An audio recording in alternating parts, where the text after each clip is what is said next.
తీవ్రంగా మేము పరిగణిస్తున్నాము.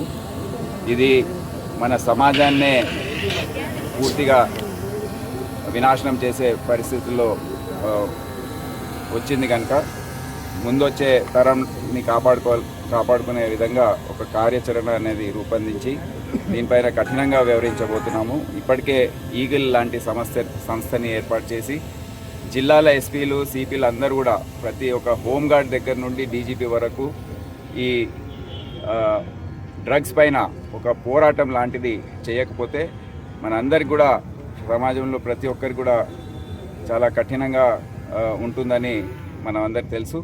మన యువకులు వచ్చే తరం ఏదైతే ఉందో వారికి కూడా దానికి బానిసలు కాకుండా చర్యలు చాలా తీసుకోవాలి.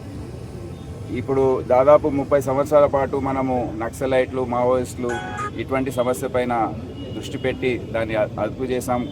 పూర్తిగా సమాజంలో లేని విధంగా చేశాము. ఇప్పుడు మనకి కొత్త సమస్యలు ఈ మాదక ద్రవ్యాలే కాదు, దాని తర్వాత సైబర్ క్రైమ్స్, ట్రాఫిక్ సమస్యలు, యాక్సిడెంట్స్ హైవేస్ పైన, ఇవన్నీ కూడా దానిపైన దృష్టి సారించే అవసరం ఉంది. ఎవరైతే పెడ్లర్లు ఉన్నారో, ట్రాన్స్పోర్టర్స్ ఉన్నారో, ఎవరైతే గంజా పెంచుతున్నారో వారిపైన తీవ్రవాదుల కన్నా ఎక్కువ వారిని మేము పరిగణించి వారిపైన కఠినంగా వ్యవహరించే అవకాశం ఉంది వచ్చే రోజు. రాష్ట్ర వ్యాప్తంగా కూడా మాదక ద్రవ్యాల సమస్య అనేది చాలా తీవ్రంగా మేము పరిగణిస్తున్నాము.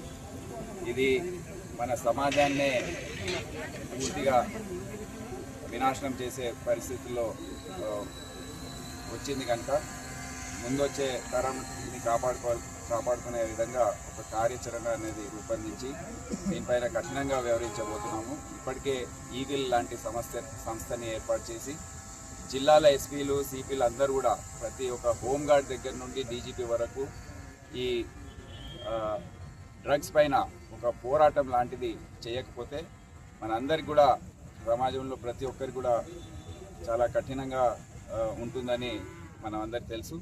మన యువకులు వచ్చే తరం ఏదైతే ఉందో వారికి కూడా దానికి బానిసలు కాకుండా చర్యలు చాలా తీసుకోవాలి. ఇప్పుడు దాదాపు 30 సంవత్సరాల పాటు మనము నక్సలైట్లు, మావోయిస్టులు ఇటువంటి సమస్య పైన దృష్టి పెట్టి దాన్ని అదుపు చేసాం.